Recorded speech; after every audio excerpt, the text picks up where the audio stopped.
Salam abiturientlər, bu videonun abiturientlər üçün fizikal 2 şans blok imtahanında dəstək videosu olacaq çəkirəm. Bu videoda fizikal 2 şans blok imtahanında qarşınıza çıxa biləcək 3 vacib sual tipinə baxacaq. Suala bir addım bir şəkildə izah edəcəm ki, suala daha rahat və daha ətraflı bir şəkildə başa düşə bilərsiniz. Bir xatırlatma da edim ki, əgər belə videoların davamını istəyirsinizsə, videoyu bəyənməyi, kanala abunə olmağı və videoları şərh yazmayı unutmayın. Bunu etməklə mənə çox böyük bir dəstək olmuş olarsınız. Hər birinizi çox sevirəm. O zaman başlayaq. Deməli, ikinci birinci sualımızdan davam edək. Dövrəni HGS 16 volt olan mənbəyə qoşulu cərəyançlı 2 amper olmuşdur. Qapalı dövrənin faydalı şəmsəli 75% olsa, mənbənin daxili müqavimətini hesablayın. İlk önce gelen faydalı şəmsəli düzsün yazarıq. Eta bərabər deməli o bölünsün epsilon vurulsun 100%. Bunu buradan bildik. 100%. İndi daxili deməli eta yəni faydalı şəmsəli nəyə bərabərdir? 75%. Yeni yazım 75 bərabərdir. Deməli o bölünsün epsilon vurulsun nə? 100%. Bunu buradan yazdım. İndi mən buradan belə deyirəm. 75'i 100'ə bölsəm bu bizə verir 4'də 3. 4'də 3 nəyə bərabərdir? O bölünsün epsilona.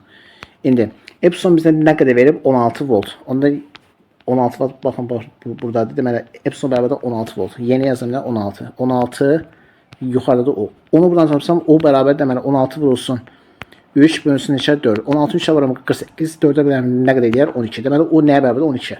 Bunu buradan tapdım. İndi onun yer adlı bir düstur var. Mən buradan eri tapmış olsam r bərabərdir deməli o bölünsün i. O da bərabərdir o neçədir 12 bölünsün i nə qədərdir 2. 12 2'ye bölsəm nə qədər eləyər 6. Bunu buradan tapsın. Bir de i'nin i bərabərdir epsilon belə r plus kiçik r düstur var. Epsilon nədir? 16. Yeni yazan 16 bölünsün r plus deməli r nə qədər idi? 6 idi. Plus kiçik r o da bərabərdir i nə qədərdir? 2.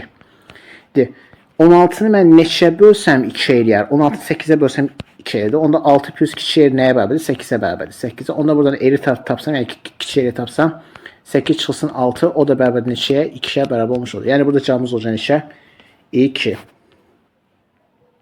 İndi keçək növbəti sualımıza. Sonraki sualımızda ikinci sualındamaya qapalı dövrədəki cərəyan mənbəyin qütbləndiki gərginliyi cərəyançdan asılı qrafik verilmişdir. Qrafikin A nöqtəsinə uyğun xarici müqavimətin qiymətini hesablayın. Biz ilk öncə burada baxın. Birinci mən bilirəm ki, A nöqtəsinə uyğun gərginlik 10'dur və qrafik deməli o oxu üzərində 15'dən başlayıb və deməli i oxu üzərində 10'da bitir. Deməli onda bəlkə qrafikin başladığı nöqtə yəni 15 bizə epsilon verir. Yəni epsilon bərabərdir 15'dir və qrafikin qurtardığı nöqtə i oxunu qurtardığı üçün və bu hissədə 10 olduğu üçün deməli i qısa qapanma da nəyə bərabərdir? Deməli ona bərabərdir. Bunu buradan bildik. İndi oradan neçədir? 10'dur. Burada yazıram 10. Bunu buradan tapdım. İndi i qısa qapanma belə bir düstur var. Gəlin burada yazım. Deməli belə yazım. i qısa qapanma bərabərdir. Epsilon bölünsün kiçik.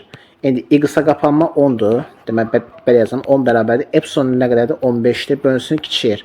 Mən buradan kiçiyə tapsam belə yazım. 15 bölünsün 10. Yəni bu 15'i bölürəm bu 10'a.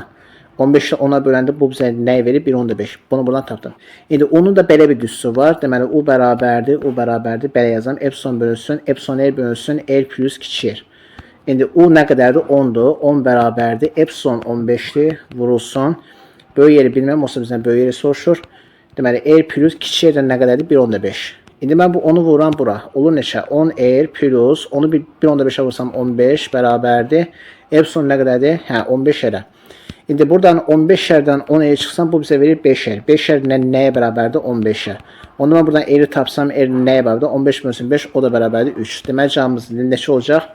3'ə bərabər olmuş olacaq. İndi keçək növbəti sualımıza. Son sualımızdan 3-cü sualdan davam edir. Radiusa 2 və r və uzunluqları isə uyğun olaraq r və 2 olan eyni matematik yazılmış iki sinirli formanları sabit cərəyan dövrəsinə qoşulmuş. İki naqdadan si miqdarı olsa gücü olası, ikinci naqdadan si miqdarını hesablayın. İlk önce gəlin müqavimət düzsün yazır. Deməli r bərabərdir rho l bölsün s. Bunu buradan yazdım. İndi mən burada birinci l1 tapıram. L1 bərabər nəyə? Deməli rho l1 bölü s1. O da bərabərdir rho vuraq. Deməli birinci naqdın uzunluğuna baxıram. L'dir. İkinci naqd isə radiusu 2'dir.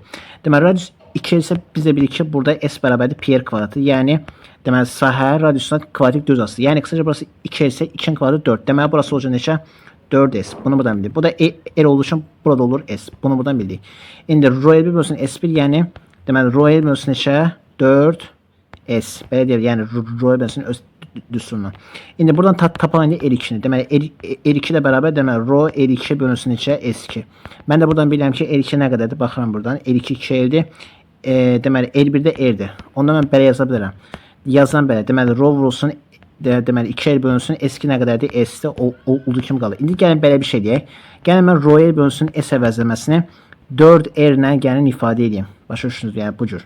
Rho l bölünsün s 4 ilə bərabərdir. İndi rho l bölünsün s 4 isə onda mən burada Bu 4 edir. Bu 4'e bölsəm bu bizə verir. Eğer değil mi? Bu bizə verir. Eğer deməli 4 demək bu da ro'ya bölsün. S əvəzləməsidir qısaca. Onda buradakı 4 edir 2'ye vursam bu da bizə verir 8'e. Bunu buradan tapdım. İndi mən indi düstur yazam. Q bərabərdir u kvadratı. Bir dəqiqə. Deməli Q bərabərdir. Deməli u kvadratı bölünsün R vurulsun T. Niyə bu düsturu yazdım? Niyə bu düsturu yazdım? Çünki birinci burada baxıram nəyə? Görürəm ki, bu ikisi bir-birinə paralel qoşub. Paralel qoşubsa ular konstantdır və biz E ilə işlədiyimiz üçün düstur ona görə u kvadrat bölünsün R vurulsun T düsturunu yazıram. Paralel olduğu üçün ular sabiti qısaca uya toxunmur və ikisi eyni zaman fasiləsində olduğu üçün T-də toxunmuram. Görürəm ki, Q R-dən tərs asıdır. Mən də buradan bilirəm ki, deməli R1 R-dir. Baxın R1 R-dir. R2 də nə qədərdir? 8'dir. Və görürəm ki, Q R'dən tərs asılıdır. Tərs asılıdırsa deməli böyük R-də kiçik Q, kiçik R-də isə böyük Q olacaq. Onda 8'e bölürsə buna Q düşəcək. Kiçik R-də kiçik olduğu üçün, yəni R-də kiçik olduğu üçün buna da 8Q düşəcək. Niyə Q və 8Q? Çünki aralarındakı nisbət 8 olduğu üçün. Və bizə də burada deyir ki, deməli 2 naqıda ayrılan ümumi sigma miqdarı 18 oldu. Onu mən belə yazıram. Ümumi sigma miqdarı isə Q ilə 8Q-nü toplayıram. Q plus 8Q. O da bərabərdir 9Q'ya. 9Q də nəyə bərabərdir? Ümumi sigma miqdarı yəni 18. Q-nü də buradan tapanda neçə edir? 2. Ona deməli buna 8Q, yəni buna 8 vur ki 16 düşür. Buna nə qədər düşür? 2 düşür. Amma bizdən soruşduğun nədir burada? Bir dənə baxaq təkrar. İkinci naqıda ayrılan istik miqdarı. İkinci naqıda ayrılan istik miqdarı da Q2'dir. Buradan tapdıq. Yəni R2 müqavimətinə uyğun olan Q2. Buna gəlin Q1 bərabərdir 8Q deyək. Q1 bərabərdir. Buna da Q2 bərabərdir. Gene en yaxşısı biz bunu burada yazaq. Deməli Q1 bərabərdir Q-dür. Deməli Q2 də bərabərdir 8Q-dür. Deməli burada bizdən ikinci naqıda istik miqdarını soruşur. Deməli ikinci naqıda ayrılan istik miqdarı isə müqaviməti R2 olan naqıda ayrılan istik miqdarıdır və müqaviməti R2 olan naqıda ayrılan istik miqdarına uyğun istik miqdarı isə Q bərabərdir 2-dir. Yəni buradan yazıram Q bərabərdir 2. Deməli Q bərabərdir 2. Deməli cavabımız neçə olacaq? Q bərabərdir 2 olmuş olacaq. Yəni cavabımız olacaq 2. Belki bu videonun optimizasyon için Fiskan 2. Ças blok imtihanına destek videosu çektim. Bu videoya Fiskan 2. Ças blok imtihanına karşılaşa çıkabilecek 3 value saat filmi təqdim ettim. Ümid edirəm ki bu video sizə çox faydalı oldu. Əgər belə videoların davamını istəyirsinizsə video bəyənməyi, kanala abunə olmağı və videolara şərh yazmayı unutmayın. Bunu etməklə mənə çox böyük bir dəstək olmuş olarsınız. Hər birinizi çox sevirəm. Növbəti videolarda görüşənədək sağ olun, salamatçılıqla qalın.